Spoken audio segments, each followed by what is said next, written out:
تعالی وبرکاتہ۔ وعلیکم السلام ورحمۃ اللہ تعالی وبرکاتہ۔ الحمد للہ رب العالمین حمد الشاکرین، وأفضل الصلاة والتسلیم علی سید الغر المحجلین وعلى آلہ الطیبین والطاہرین۔ اما بعد فاعوذ باللہ من الشیطان الرجیم، بسم اللہ الرحمن الرحیم۔ فانکحوا ما طاب لکم من النساء مثنی وثلاث ورباع۔ صدق اللہ مولانا العظیم وصدق رسولہ النبی الامین الکریم، ونحن على ذلك لمن الشاہدین والشاکرین، فالحمد للہ رب العالمین۔ عزیزان بابکار، آئیے نہایت ہی خلوص و محبت و عقیدت کے ساتھ اپنے اور سارے جہاں کے مرکز عقیدت جناب احمد مجتبی محمد المصطفیٰ صلی اللہ تعالی علیہ وسلم کے بارگاہ نور میں دل کی گہرائیوں کے ساتھ درود پاک پیش کرنے کی سعادت حاصل کر لیں۔ پڑھیے بآواز بلند درود پاک، اللہم صلی علی سیدنا و سندنا و مامانا و ملجانا محمد معدن الجود والکرم منبع العلم والحکم وعلی آلہ وبارک وسلم۔ الصلاة والسلام علیک سیدی یا رسول اللہ، الصلاة والسلام علیک سیدی یا حبیب اللہ۔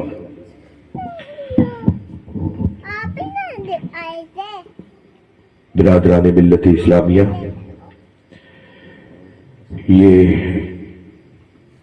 صاحب خانہ کے گھر میں ان کے شہزادی کی شادی کا موقع ہے۔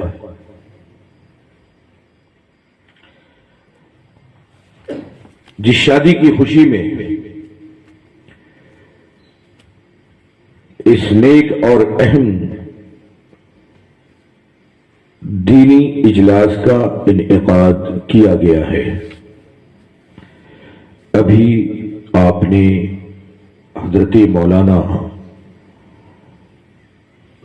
زاہد رضا صاحب خطیب و امام مسجد جامع بالا گھاٹ سے ان کے بیانات سماعت فرمائے۔ کافی ٹھنڈک پڑ چکی ہے اور میں سمجھ سکتا ہوں کہ آپ کا یہاں بیٹھنا بڑا مشکل ہے، لیکن پھر بھی کوشش کروں گا کہ چند منٹ میں بھی گفتگو کا شرف حاصل کر کے خود کو ایسے پاک محفل کی فہرست میں اپنا نام بھی درج کرا لوں۔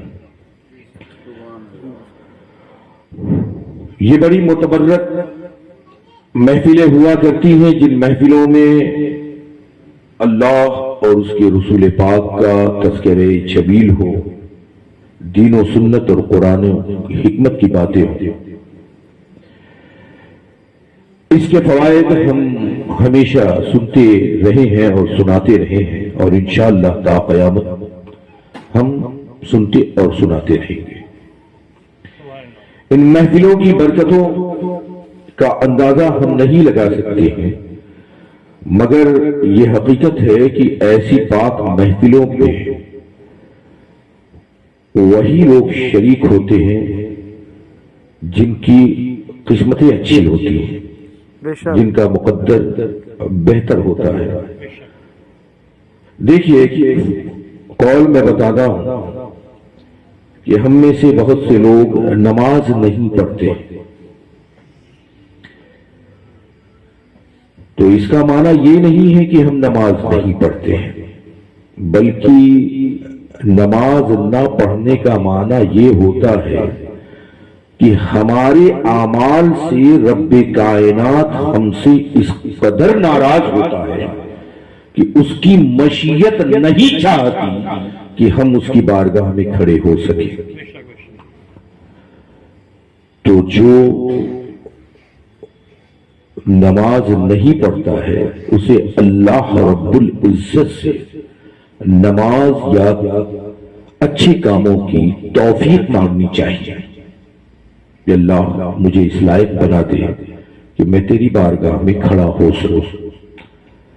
تو یہ ہر ایک کے مقدر میں نہیں ہوتا کہ ہم اچھے کام کا حصہ بن سکے.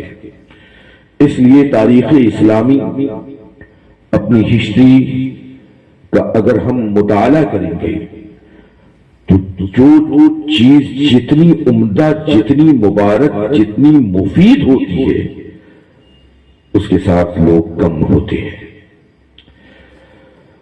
اگر اسی کی جگہ پہ صاحب خانہ ناچ گانے یا آرکیسٹرا کی محفل کرتے تو میں سمجھتا یہاں دل رکھنے کی جگہ نہیں ہوتی ہے نا. یہاں ایک پہ ایک لوگ کھڑے ہوتے، دل رکھنے کی جگہ نہیں ہوتی، اور اس سے اگر ڈبل ٹھنڈک بھی ہوتی تو لوگ رات بھر جگنے کے لیے تیار ہوتے. یہ فرق ہوتا ہے. کسی صاحب نے پوچھا کہ حضرت میں دنیاوی ناچ گانے قوالیوں کی محفلوں میں جاتا ہوں تو بالکل نیند نہیں آتی ہے مجھے، اور بالکل میں ایک دم کھڑا رہتا ہوں، اور جتنی بھی مشقت ہو جائے 4 گھنٹے کھڑے ہو کے دیکھتا ہوں اور سنتا ہوں. لیکن جب کوئی دینی محفل میں جاتا ہوں تو بیٹھتے ہی میری آنکھ جھپکنے لگتی ہے. میں نے کہا ٹھیک ہے، آپ کو اگر ایک ایسا بستر میں دے دوں جس کے نیچے کیل بچھی ہو، کانٹے بچھے ہو، تو کیا اس پہ آپ کی نیند آئے گی؟ آپ کو نیند آئے گی؟ آپ کے انگاروں پہ اگر آپ کا بستر لگا دیا جائے آپ کی پلکیں جھپکیں گی. لیکن اسی کی جگہ پہ اگر ایک ایسا پاک باز تمیز گدے پھولوں کا لگا دیا جائے تو پھر آپ کا عالم کیا ہوگا؟ کہیں کہ فوراً ہمیں نیند آ جائے گی. تو یہی فرق ہوتا ہے دنیاوی گناہ کی محفلوں کا اور دینی اچھی محفلوں کا. عزیزان گرامی، ہمیں خدا کا شکر ادا کرنا چاہیے کہ ہم ایسی محفلوں میں شرکت کرتے ہیں اور حاضر ہوتے ہیں، اور اللہ نے ہمیں یہ سعادت بخشی ہے. یہ سب کچھ توفیق خداوندی پر منحصر ہوتا ہے. اللہ اپنی بارگاہ میں اسی کو کھڑا کرتا ہے جن کو وہ پسند فرماتا ہے، اور اپنی محفلوں میں بھی انہی کو بلاتا ہے جن کو وہ پسند فرماتا ہے. آپ دیکھتے ہوں گے نا، دنیا کا اصول بھی ہے کہ کوئی بہت بڑا ڈی ایم ہو، آفیسر ہو، یا دنیاوی کوئی بہت بڑے عہدے پہ ہو، اس کے سامنے ہر کس و ناقص تو نہیں جا کے کھڑا ہو سکتا ہے نا اس کے سامنے روبرو. یہ مثال دینے کے لیے میں نے کہا وہ تو ہمارا رب ہے جو پوری دنیا کا خالق حقیقی ہے، مالک کل ہے. بہرکیف ہمیں یہ اور اس کی افادیت دینی محفلوں کی ہم ہمیشہ سنتے رہے ہیں کہ اللہ کو بہت محبوب ہے. اسپیشلی طور پہ رب کائنات نے بہتیرے فرشتے اس لیے پیدا کیے ہیں، ان کا کام ہی ہے کہ پورے زمین پہ جہاں جہاں بھی اللہ اور اس کے رسول کا جو ذکر جمیل ہوتا ہے اس کو سرچ کرتے ہیں، اور وہاں پہنچ کے دیکھتے ہیں کون کون بیٹھا ہے، ان کا نام ان کے باپ کے نام کے ساتھ لکھتے ہیں اور پھر بارگاہ خداوندی میں پیش کر دیتے ہیں. تو رب فرماتا ہے کہ فرشتوں گواہ ہو جاؤ، میں ان تمام شرکا یعنی شریک ہونے والے لوگوں کی مغفرت کر دیا. برادران ملت اسلامیہ، تو ایسی محفلوں کا ہمیں حصہ بننا چاہیے. بہرکیف اس مختصر سی گفتگو میں چند باتیں میں عرض کرنا چاہوں گا. رب نے ارشاد فرمایا ہے قرآن مقدسہ میں، فَانْكِحُوا مَا طَابَ لَكُم مِّنَ النِّسَاءِ مَثْنَىٰ وَثُلَاثَ وَرُبَاعَ، کہ نکاح کرو. قرآن کہہ رہا ہے کیا؟ نکاح کرو جو عورتیں تمہیں پسند آئیں، 2 2 3 3 4 4. یہ قرآن مقدسہ کی آیت کریمہ ہے۔ پھر آگے ارشاد فرماتا ہے فَإِنْ خِفْتُمْ أَلَّا تَعْدِلُوا، دو سے تو شروع کیا، پھر آگے ارشاد فرماتا ہے کہ اگر تمہیں خوف ہو کہ ان دو یا تین یا چار کے درمیان تم عدل نہ کر سکو، انصاف نہ کر سکو، فواحد، بس تمہارے لیے ایک ہے۔ یہ قرآن مقدسہ کی وہ آیت کریمہ ہے جس سے ہمیں کیا ہوتا ہے؟ نکاح کا ثبوت ملتا ہے۔ یہ دلیل قطعی ہے۔ اس آیت کریمہ کو لے کے دنیا کے دیگر بہت سارے معترضین اسلام پر اعتراض کرتے ہیں کہ اسلام نے تو دو سے نکاح کی ابتدا کی ہے، تین کہا ہے، چار کہا ہے، اور طرح طرح کے الزامات ہمارے مذہب پہ لگائے جاتے ہیں۔ لیکن عزیزان گرامی، آپ جب قرآن مقدسہ کی تفسیروں کا مطالعہ کریں گے تو جو یہ آیت ہے اس میں اللہ نے ایک بندے مومن کی کیپیسٹی کے مطابق ہے نا ایک حکم عطا فرمایا ہے۔ تو پہلا جو حکم ہے کہ دو دو تین تین چار چار، یہ کیا ہے؟ یہ مباح ہے، یعنی جائز ہے ایک مسلم مرد کے لیے کہ وہ دو تین چار نکاح کرے، مگر آگے کی جو آیت کریمہ ہے کہ فَإِنْ خِفْتُمْ، اگر تمہیں خوف ہو کہ ان دو کے درمیان، یا تین بیویاں ہیں تو تینوں کے درمیان، یا چار ہیں تو چاروں کے درمیان، اگر تم عدل اور انصاف نہ کر سکو، فواحد، تو ایک ہے، فواحد۔ تو یہ دوسرا جو حکم ہے یہ وجوبی ہے، یعنی واجب ہے۔ کب واجب ہے؟ ایک، جب خوف ہو کہ ہم انصاف نہیں کر سکیں گے تو وجوبی حکم یہ ہے کہ ایسے شخص کے لیے ایک ہی نکاح ضروری ہے۔ اگر وہ دو کرے گا، ذرہ برابر بھی اگر عدل نہ کر سکا، انصاف نہ کر سکا، برابری نہ کر سکا، تو بہت شدید ترین گرفت ہے بارگاہ خداوندی میں۔ عزیزان گرامی،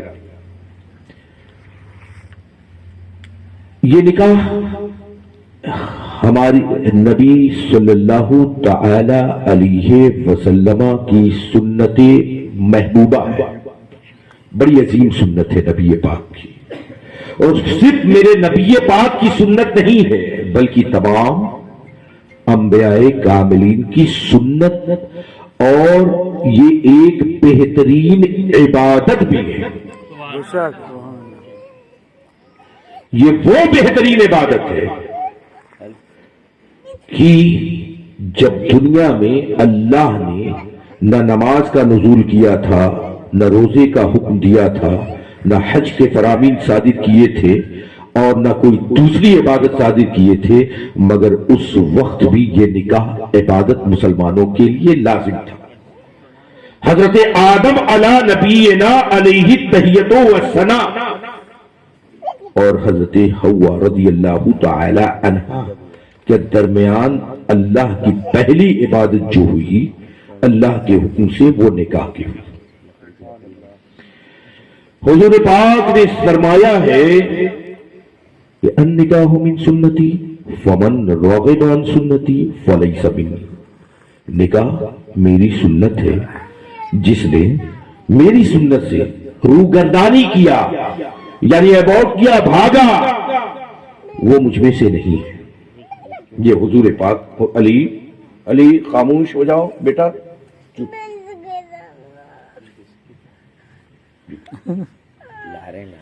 تو عزیزان محترم،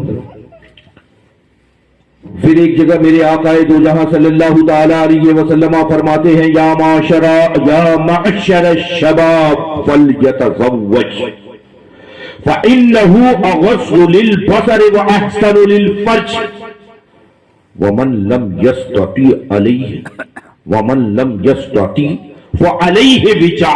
فعليه بالصوم. کیا فرمایا؟ اے جوانوں، اے نوجوانوں، یا معشر الشباب فلیتزوج، تم نکاح کرنے میں جلدی کرو. کیوں؟ اس لیے وَإِنَّهُ، یہ نگاہوں کے لیے بہتر ہے اور تمہارے اعمال کے لیے بہتر ہے. اور اگر تم نکاح کرنے پہ قادر نہیں ہو تو تم کثرت سے روزہ رکھو. اس لیے کہ روزہ رکھنا یہ نفس کو مارتا ہے. عزیزان گرامی، یہ نبی پاک کا حکم علی شان ہے، بے شک سبحان یہ فرمان ہے. پتا کیا چلا کہ نکاح کرنا کبھی ہم تو کہتے ہیں سنت، لیکن کبھی نکاح کرنا سنت بھی ہے، کبھی واجب بھی ہے، کبھی فرض بھی ہے، اور کبھی یہی نکاح کرنا حرام بھی ہو جاتا ہے، کبھی ناجائز بھی ہو جاتا ہے. کنڈیشنز الگ الگ ہوتے ہیں. اگر کوئی نوجوان اسے خدشہ ہو کہ وہ گناہوں میں ملوث ہو جائے گا، زناکاری میں ملوث ہو جائے گا، تو اس پر فرض ہے کہ وہ فوراً نکاح کرے. اب تاخیر کرتا ہے تو ایک ایک پل وہ گنہگار ہوتا ہے. اگر وہ نان و نفقہ پہ قادر ہے، قدرت ہے، اسے ہے کہ وہ نان و نفقہ اپنی بیوی کو دے سکتا ہے، سکنا دے سکتا ہے، تو فوراً لازم ہے کہ فوراً وہ نکاح کرے. فرض ہے، فرض، سنت ہی نہیں بلکہ فرض و واجب کے درجے میں اب آ گیا کہ گناہ میں ملوث ہونے کا اب خطرہ لاحق ہو گیا. تو ایسی صورت میں نکاح کرنا فرض ہے اور واجب کا درجہ رکھتا ہے.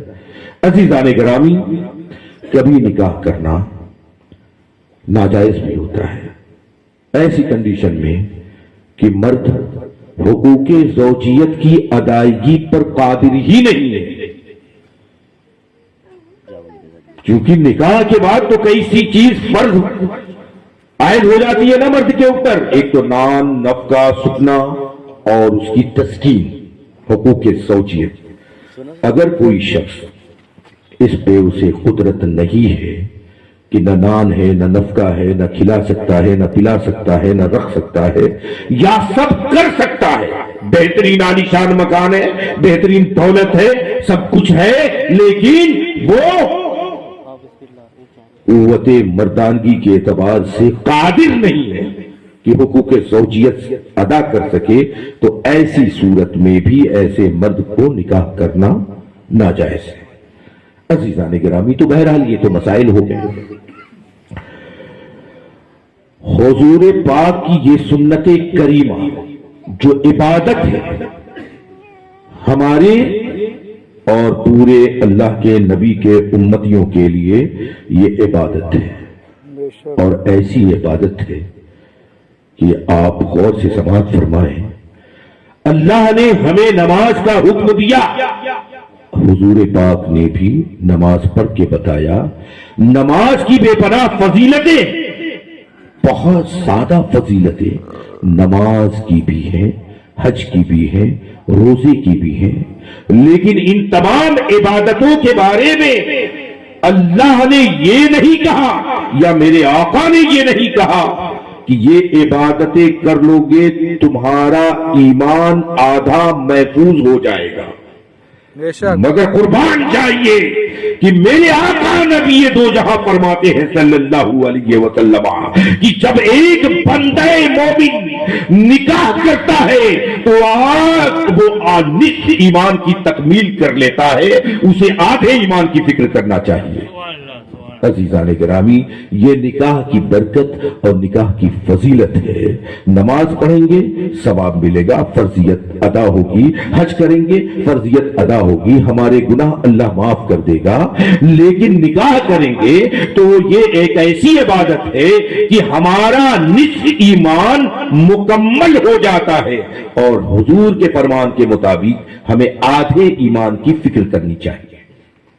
کیوں؟ اس کے بارے میں ایک صاحب فرماتے ہیں کہ دنیاوی اعتبار سے میں نے دیکھا، میں نے کہا کہ ارے ان کی بڑی بڑی عبادتیں ہیں۔ حضور پاک نے جو فرمایا ہے کہ ایمان سے، نکاح سے انسان آدھا ایمان مکمل کر لیتا ہے، یہ مجھے سمجھ میں بات نہیں آ رہی تھی۔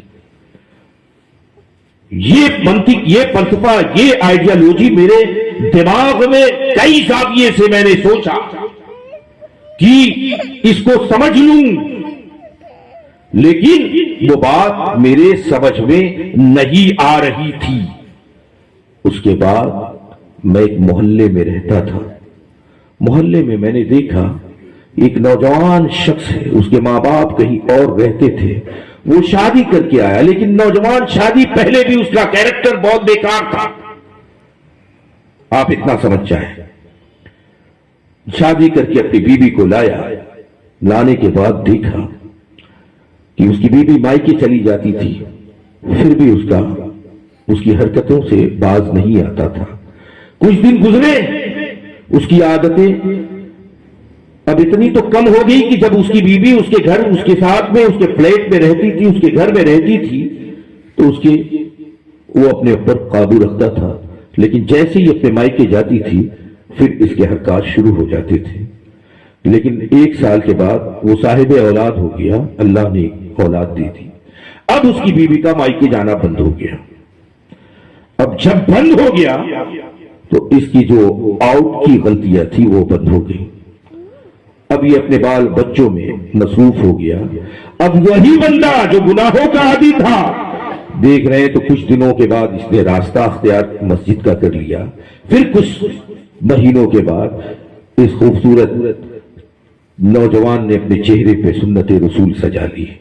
تو تب مجھے سمجھ میں آیا کہ میرے نبی نے جو نکاح کی افادیت میں یہ فرمایا ہے کہ نکاح سے انسان اپنے آدھے ایمان کو محفوظ کر لیتا ہے، واقعی یہ نبی پاک کا یہ فرمان عالی شان بہت اعلیٰ ہے۔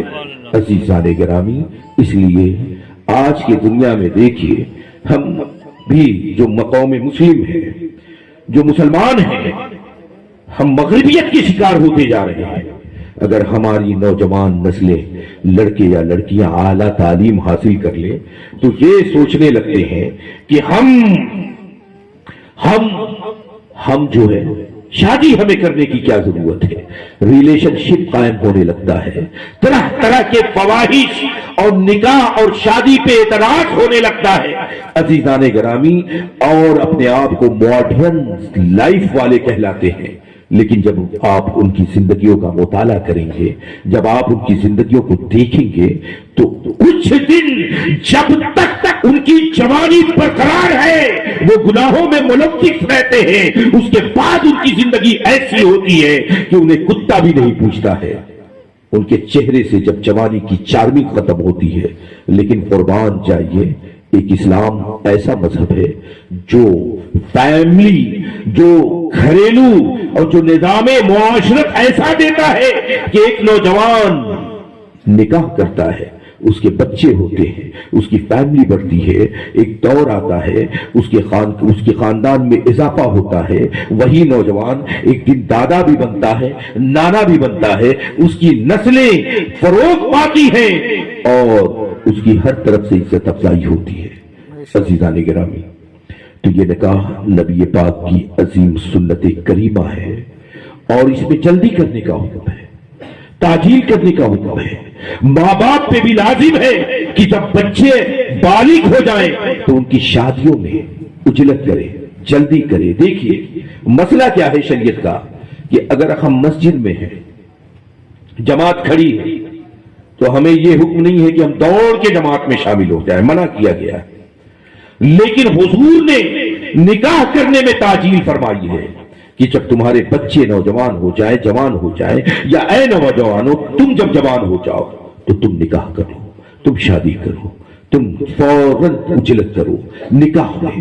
عزیزان گرامی، اس کی فضیلت ہے، اور یہ تمام انبیاء کرام کی سنت کاملہ ہے، یہ دیگر تمام ہی انبیاء کرام کی یہ حسین سنت ہے، اور اسی کو ہمیں فروغ دینا چاہیے۔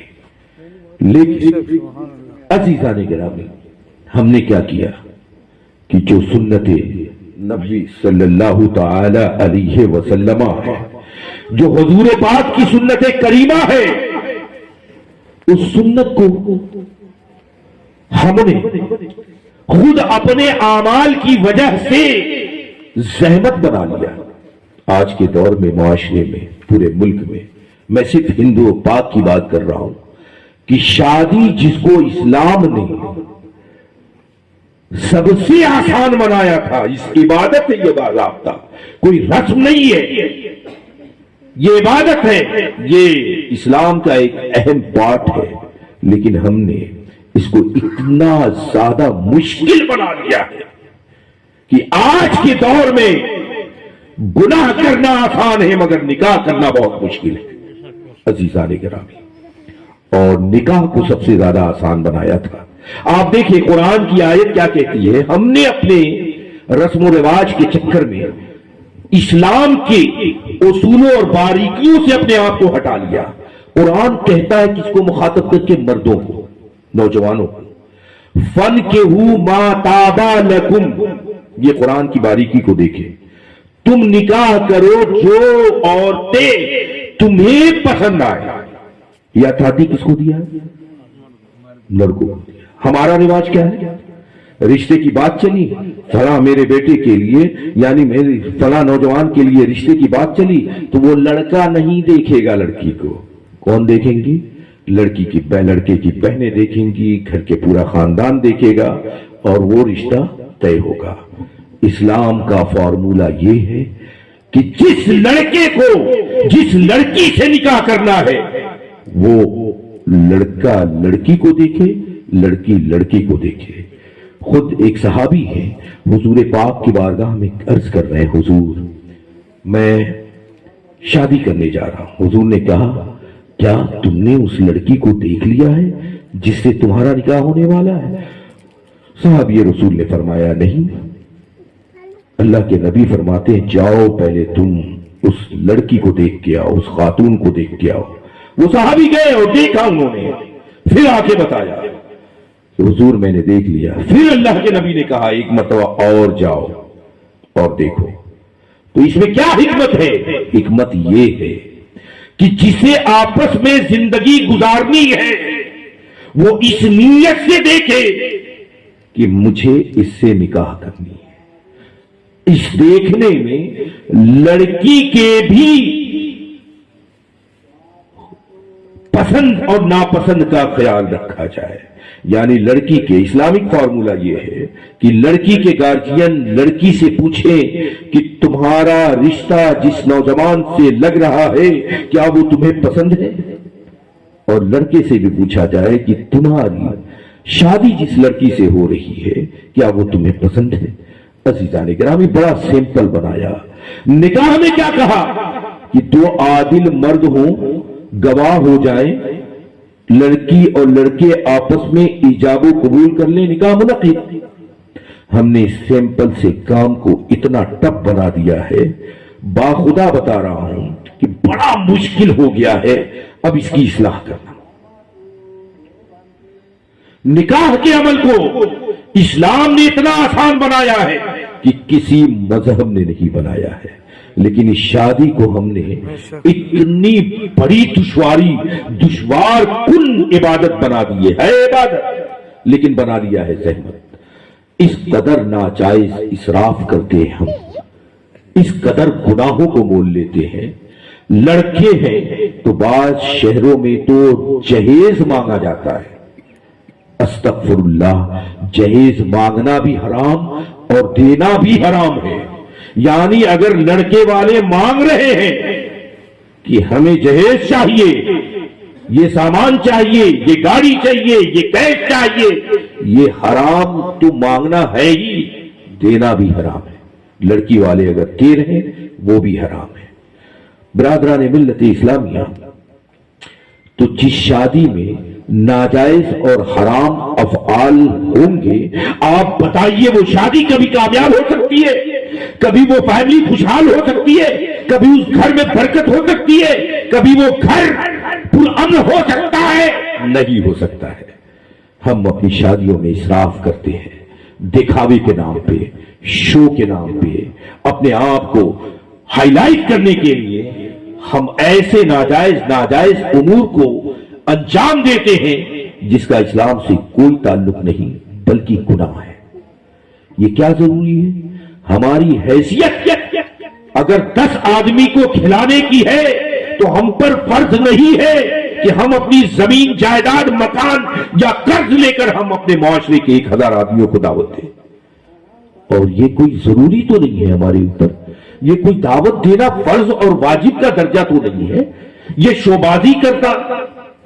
اچھا، ایک دوسری بات یہ ہوتی ہے کہ لڑکی کے ماں باپ شادی کی، شادی پہ بیجا اخراجات کر دیے لاکھوں 10 لاکھ روپے، لیکن اس کے بعد اب یہ سوچ کے بیٹھ جاتے ہیں کہ ہم نے لڑکی کے حق کو ادا کر دیا۔ کیا ادا کر دیا؟ اب اس لڑکی کو اپنی وراثت سے محروم کر دیتے ہیں۔ جانتے ہیں یہ ہم پر اللہ اور اللہ کے رسول نے یعنی شریعت نے ہم کو یہ بیجا اخراجات کرنے کا حکم نہیں دیا ہے، بلکہ ہمیں ہماری جو دولت ہے، جتنا ہمارے بچوں کا حق ہے، اس کا آدھا ہماری لڑکیوں کا بھی حق ہے۔ تو اکثر کیا ہوتا ہے کہ یہ ہم نے اپنی سماج سے، اپنے معاشرے سے وراثت میں بچیوں کو محروم کر دیتے ہیں، اور محروم کرنے کا وبال اتنا بڑا ہے کہ میدان محشر میں ہر اس باپ سے رب کائنات سوال کرے گا کہ تم نے اپنی بچیوں کا حق کیوں نہیں دیا۔ ہم اس کے سوال سے نہیں بچ پائیں گے، اس لیے ہماری کوشش یہ ہونی چاہیے کہ ہم چاہے آپ 1 کروڑ 10 کروڑ بھی خرچ کر دیں، بچیاں حق سے محروم نہیں ہو سکتی۔ ان کا جو پراپرٹی میں ان کا جو حق نکلتا ہے زمین و جائیداد میں، جتنا بیٹے کا نکلے گا اس کا آدھا ہر بیٹی کا حصہ ہوگا، اور یہ واجب ہے دینا، یہ ہم پر فرض ہے ان کی وراثت اور ان کا حق دینا۔ ہم شادی میں مائنس نہیں کر سکتے، اس لیے کہ شادی جو ہے جو ہم کرتے ہیں وہ شریعت میں اس کی کوئی اصل ہی نہیں ہے، وہ اللہ اور رسول کا حکم ہی نہیں ہے، ہم تو اپنے نفس کے دکھاوے کے لیے کرتے ہیں۔ اس لیے ہم پر کیا واجب ہے؟ بچیوں کے حقوق کو دینا۔ بھائیوں پر واجب ہے کہ اپنے بہن کے حقوق کو دینا۔ عزیزان گرامی، یہ بڑا پرآشوب دور ہے۔ آپ دیکھیں قوم مسلم کن حالات میں ہے۔ آپ کے پاس اگر دولت ہے، شادی کو آسان بنائیے، سمپل بنائیے، کم سے کم خرچے میں نکلائیے۔ اگر دولت ہے تو اس کا وراثت دے دیجیے۔ آپ اپنی بچی کو ایک مشت خطیر رقم اپنی بیٹی کو دیجیے نا، تاکہ اس کے مستقبل کا مضبوط ہو، اس کے مستقبل میں کام آئے۔ ہم ایک رات میں اگر ہم نے 10 لاکھ روپے اڑا دیا، اس سے نہ ہمارا فائدہ ہوگا، نہ ہماری بیٹی کا فائدہ ہوگا، نہ ہمارے داماد کا فائدہ ہوگا۔ کس کا فائدہ ہوگا؟ صرف ایک شب میں لاکھوں لاکھ روپے اڑ گئے، اس کا کوئی۔ اس لیے جو اسلامی تصور ہے، جو اسلامک سسٹم ہے، جو شریعت کہتی ہے، اس کو فالو کیجئے۔ ہم کیا کہتے ہیں؟ ہم یہ بھول جاتے ہیں کہ اللہ اس کے رسول کا فرمان کیا ہے، حکم کیا ہے۔ ہم بس یہ دیکھتے ہیں، سماج، ہمت تو ہوتی ہے بہت سے لوگوں میں، لیکن ڈر جاتے ہیں، ارے سماج کیا کہے گا، ہم تو فلاں فلاں کی دعوت کھائے تھے، ان کو ہم نہیں پوچھیں گے تو لوگ کیا کہیں گے، اس شہر میں ہمارا نام ہے، ہم اگر بڑی دعوتیں نہیں کریں گے، نمائش نہیں کریں گے تو لوگ ہمیں کیا کہیں گے۔ عزیزان گرامی، ان باتوں میں کبھی نہیں جانی چاہیے، سماج کی پرواہ کبھی نہیں کرنی چاہیے۔ پرواہ اگر کرنی ہے تو اپنے رب کی کرے، اپنے رسول کی کرے اور شریعت پاک کی کرے۔ انشاءاللہ سبحان اللہ، دنیا میں بھی کامیاب ہوں گے، دین میں بھی کامیاب ہوں گے۔ برادران ملت اسلامیہ، شادی ہوتی ہے، بہو آتی ہے، یا ایک گھر کی لڑکی دوسرے گھر میں جاتی ہے۔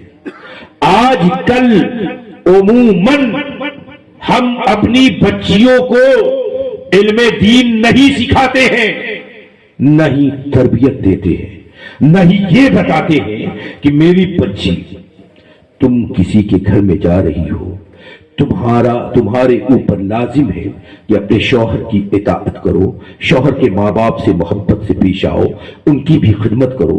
عموماً کیا ہوتا ہے، لمبے کروڑوں کی شادیاں میں نے دیکھی ہے، اور 2 مہینے کے بعد انجام دیکھا ہے۔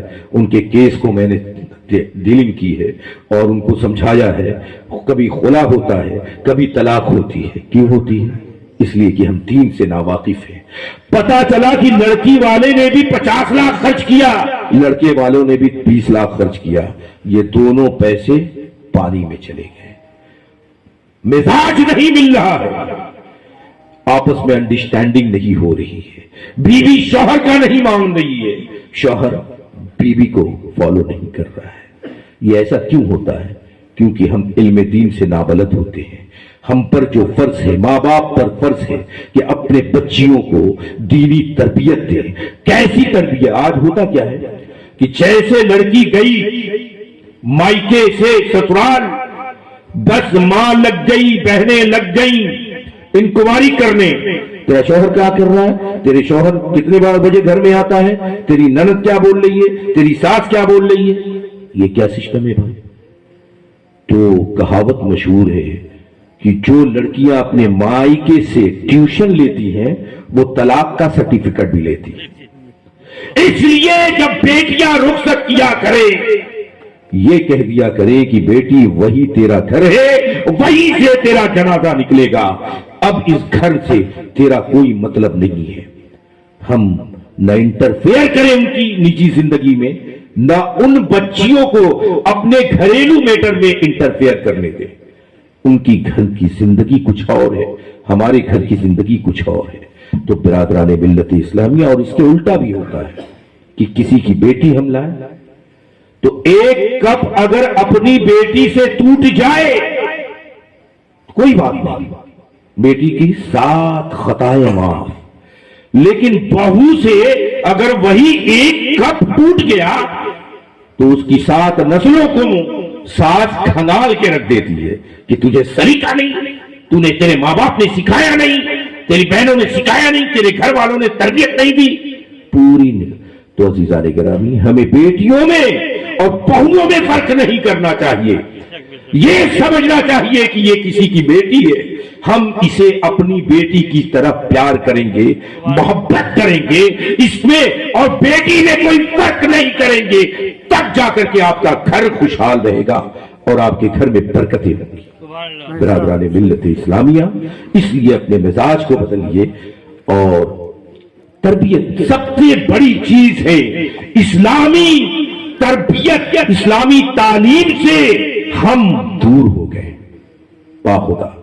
اس قطر جو ہے نا، اللہ کے نبی صلی اللہ علیہ وسلم نے فرمایا ہے، بڑی اچھی بات ہے کہ لعنت ہے ایسے شخص میں جو کسی بیوی کو بھڑکائے شوہر کے خلاف، یا شوہر کو بھڑکائے بیوی کے خلاف۔ آج ہوتا کیا ہے، اکثر ساسوں کا عالم یہ ہے، ساس جو کہلاتی ہے وہ چاہتی ہیں کہ بیٹا ہے تو بیٹا میرے چنگل میں رہے۔ نندوں کا عالم یہ ہے کہ جیسے بھائی آئے گا، یا ساسوں کا عالم یہ ہے فوراً کان میں زہر بھریں گے، آج تمہاری بیوی نے یہ کیا، آج تمہاری بیوی نے یہ کیا۔ میرے بھائی، یہ بہت بڑی لعنت کا سبب ہے۔ کبھی اس نیت سے زوجین میں آپس میں تفرقہ ڈالنا یہ بہت بڑا گناہ عظیم ہے۔ اس لیے اگر مان لیجئے کہ میں نے کسی شوہر کو اس کی بیوی کے خلاف بھڑکا دیا تو ہو سکتا ہے کہ ان کی زندگی جہنم بن جائے، اور اکثر دیکھا گیا ہے۔ اس لیے کوشش کرنی چاہیے کہ اس کی بیوی، اس کا بھی حق ہے، جو لڑکی آئی ہے اس کا شوہر اس کے ساتھ وقت اسپینڈ کرے، اس کے ساتھ خوشیاں بانٹے، اس کا ایک مقام ہے، ایک عزت ہے، اب اس اینگل سے نہیں دیکھیں کہ ہم جو ہیں صرف وہ بیوی آ گئی، بہو آ گئی، وہ صرف کام کرے گی، بیٹیاں بیٹھی ہوں گی۔ میرے بھائی، بیٹیوں اور بہووں میں فرق کرنا، یہی سے ہمارے گھر کا سسٹم خراب ہوتا ہے۔ اکثر کیا ہوتا ہے کہ میاں بیوی آپس میں یہ بدگمانیوں کے شکار ہو جاتے ہیں۔ بیوی کی اطاعت، شوہر کی اطاعت بیوی نہیں کرتی، اور شوہر اپنی بیویوں پر مہربان نہیں ہوتے۔ اللہ کے نبی صلی اللہ تعالی علیہ وسلم نے یہ بھی فرمایا ہے کہ جب ایک مرد اپنی بیوی اور بال بچوں سے پیار سے گفتگو کرتا ہے، بیٹھتا ہے ان کے ساتھ، تو یہ بہت بڑا صدقہ ہے، یہ بہت بڑا نیک عمل ہے، یہ ثواب کا کام ہے، یہ عبادت ہے۔ عزیزان گرامی، تو اندازہ لگائیے کہ ہم اگر اپنی بیوی سے محبت سے باتیں کریں تو حضور پاک نے فرمایا یہ صدقہ ہے، یہ ثواب ہے، یہ نیک کام ہے، یہ ایک عبادت ہے۔ اور وہیں اللہ کے نبی نے یہ بھی فرمایا کہ اگر اللہ کے علاوہ کسی کو سجدہ کرنا جائز ہوتا تو میں ہر عورت کو حکم دیتا کہ وہ اپنے شوہروں کا سجدہ کریں، وہ اپنے شوہروں کا سجدہ کریں۔ برادران ملت اسلامیہ، دیکھیے نکاح میں باریکی ہے۔ نکاح جب منعقد ہوتا ہے تو کئی شرائط، کیا کہ شوہر اس بات کو ایکسپٹ کرتا ہے کیا کہ نکاح میں نے کیا کتنے پہ امام صاحب نکاح پڑھائیں گے؟ کیا پڑھاتے ہیں نکاح؟ شوہر کس چیز کو قبول کرتا ہے؟ معانانو نفقہ و سکنا۔ اس پہ غور کر لیں، نکاح کس چیز پہ ہوتی ہے؟ یعنی شوہر پہ لازم ہوتا ہے کہ جس عورت سے، جس لڑکی سے نکاح کر رہا ہے، اس کے گھر کا انتظام شوہر کرے گا، کھانے پینے کا انتظام شوہر کرے گا، اور سکنا مہر کے ساتھ۔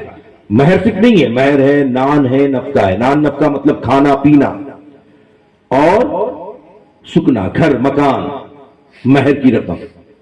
تو جانتے ہیں شریعت یہ کہتی ہے کہ شوہر ہی پر لازم ہے اس کو کھلانا پلانا۔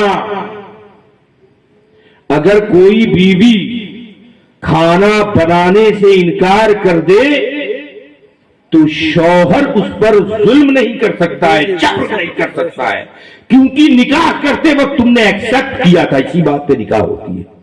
لیکن اس کے یہ مسئلہ اگر بتا دیا، دیکھیے کتنا پیارا مقام، عزت کتنی دی ہے عورتوں کو اسلام نے۔ ہم نکاح کر رہے ہیں، ہم اپنی بیوی پہ ایک بھی ظلم نہیں کر سکتے ہیں۔ اگر 24 گھنٹے میں ایک وقت بھی کھانا بنا کے نہیں دے تو شرعاً وہ گنہگار نہیں ہوگی۔ یاد رکھیے گا، اس مسئلے کو جان لیجیے آپ۔ شرعاً وہ پابند نہیں ہے ہمیں کھلانے پلانے کی، ہمارے کپڑے دھونے کی، اس کے اوپر کوئی لازم نہیں، اسلام نے کوئی ذمہ داری دی نہیں ہے۔ وہ چاہے پلنگ پہ بیٹھی رہے، آپ کو کھلانا ہے، ہمیں کھلانا ہے پلانا ہے، جب جہاں سے چاہے کھلائے پلائے، اس کے اوپر لازم نہیں۔ یہ ذہن میں اگر بیٹھا ہے تو اسے نکال دیجئے۔ اسلام اس قدر عزت عورتوں کو دیتا ہے۔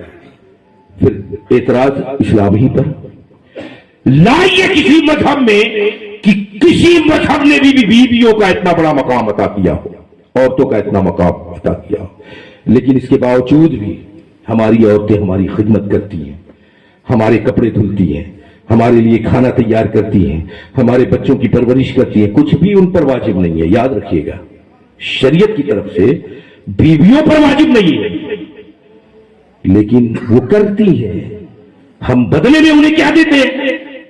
شاید ہم اگر کسی دوسرے سے کروائیں جو ہم پر واجب ہے تو ہمیں پتا چل جائے کہ اس کی قیمت ہمیں کیا چکانی پڑے گی، لیکن اس کے باوجود بھی ہم ان کا بدلہ نہیں دے پاتے ہیں۔ لیکن پھر بھی عورت پر اپنے شوہر کے حقوق بہت زیادہ ہے۔ شوہر کے حقوق کا مطلب اس کے گھر کی حفاظت کرے، اس کی عزت کی حفاظت کرے، اپنی عزت کی حفاظت کرے، اس کے بچوں کی حفاظت کرے۔ تو عزیزان گرامی، اس سے اسلامی معاشرہ چلتا ہے۔ آپ دیکھیں ہمارے سامنے صحابہ کرام کی سیرت پاک ہے۔ حضرت مولا علی مشکل کشا